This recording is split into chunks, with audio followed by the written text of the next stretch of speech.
আল্লাহর কাছে অনেকবার বলি যে আমার সন্তানকে সুস্থ করে দেন, কিন্তু আল্লাহ সুস্থ করে না।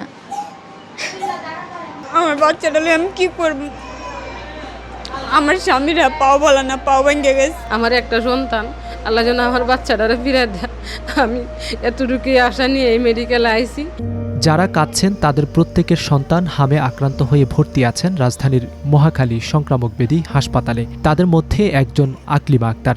দীর্ঘ ১১ বছর পর মাতৃত্বের স্বাদ পেয়েছেন তিনি। ৮ মাস আগে তাদের ঘর আলো করে আসে একমাত্র পুত্র সন্তান আনাস। কিন্তু সেই সুখের সংসারে দিন ২৫ আগে হঠাৎ যেন অমাবস্যার আধার নেমে আসে। অসুস্থ হয়ে পড়ে আনাস। ৭ দিন ধরে হামে আক্রান্ত। সন্তানের চিন্তায় অস্থির আনাসের বাবা মা এদিক সেদিক ছোটাছুটির পর এসেছেন মহাখালীর সংক্রামক ব্যাধি হাসপাতালে। আমার চোখের সামনে আমার ছেলে শ্বাসকষ্ট পারে, তখন আমি মা কি করে সহ্য করি? আমার তো অনেক কষ্ট লাগে, আমার জীবনটা তো মুখ দিয়ে বাইরে যায়। কারণ ১১ বছর পর আমার এই বাবুটা হয়েছে। আমার একটা সন্তান, আল্লাহ যেন আমার বাচ্চাটারে ফিরে দেয়। আমি এতটুকুই আশা নিয়ে এই মেডিকেলে আইছি। সবার কাছে আমার বাচ্চার জন্য দোয়া চাই। ১৬ মে শনিবার মহাখালীর সংক্রামক ব্যাধি হাসপাতালে গিয়ে দেখা যায় সেখানে আনাসের মতো ভর্তি আছে আরও অনেক শিশু, যাদের মধ্যে বেশিরভাগই হামে আক্রান্ত।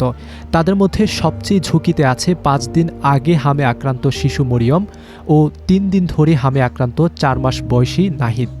এরা যে এখন বলতে আসে না, পরবর্তীতে বেশি কিছু হলে যদি বলে, আমাদের তো এরকম সামর্থ্য নাই যে ভাই আমরা নিয়ে যাবো এক জায়গায়। বলেন, এরা যদি অল্পতে না বলে, আমার বাচ্চাটা আমি কি করব?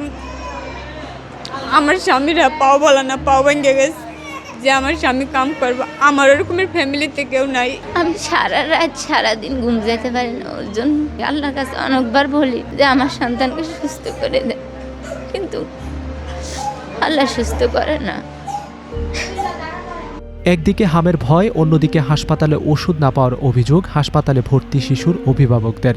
তারা জানান অধিকাংশ ওষুধ কিনতে হয় বাইরের ফার্মেসি থেকে।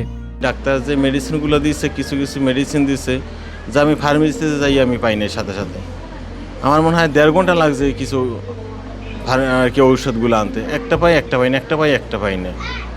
এই আর সরকার আমাদের বাচ্চাদের জন্য কি কি এখানে নির্ধারিত রাখছে তাও তো আমরা জানি না। তবে আমাদের যে একটা হয়রানি, ক্যানোলা বাইরে থেকে আনতে হয় আমাদের, তারপর অক্সিজেনের পানি আমাদের বাইরে থেকে কিনে আনতে হয়, এই যে স্যালাইনের আপনার এই যে পাইপ যেটা বলে এটা আমাদের বাইরে থেকে কিনে আনতে হয়, আর লেবুনাইজেনের গ্যাসের যে এগুলো আমাদের বাইরে থেকে কিনে আনতে হয়।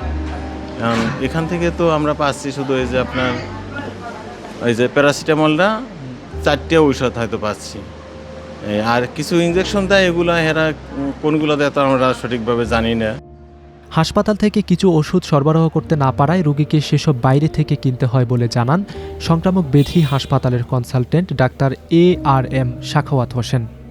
হামের মহামারী দেখা গেছে, এই কথা সত্য, এটা অস্বীকার করার উপায় নাই। বেশিরভাগ রোগী তো হামি মারা গেছে। একটু সমস্যা আমাদের হয়েছে। আমাদের যেমন মেইন আপনাকে বলি, সেপ্ট্রা একজন আমরা প্রথম থেকে দিয়ে আসছিলাম, এখন আমরা দিতে পারতেছি। ফ্লুক্লোক্সিলিনটা এত বেশি ব্যবহার করতে হয়েছে যে এটা শেষ শর্ট পড়ে গেছে আমাদের। তো ফ্লুক্লোক্সিলিন কিছু আমাদের কিনতে হচ্ছে, এটা আমরা খুব শীঘ্রই এটার ব্যবস্থা করব। আমাদের অলরেডি আজকে আমাদের এটার সরবরাহ করা নিশ্চিত করার জন্য আমরা ব্যবস্থা নিচ্ছি। আশা করি আগামীকালের মধ্যে আমরা এটা পেয়ে যাব। মাইক্রোভেট সেট, ফ্লুক্লোক্সিলিন ইঞ্জেকশন, আরও কিছু ছোটোখাটো ইঞ্জেকশন, আর খুব জটিল যেসব রোগী হয় তাদের যেসব ইঞ্জেকশন দিতে হয়, যেমন ক্লারিথামাইসিন একটা ইঞ্জেকশন আছে, বা এই জাতীয় কিছু কিছু ইঞ্জেকশন আছে যেগুলো কম রোগীদের লাগে, সেগুলো তো আমাদের আসলে সাপ্লাই নাই, সেগুলো কেনাও হয় নাই, সেগুলো রোগীদের কিনতে হয়।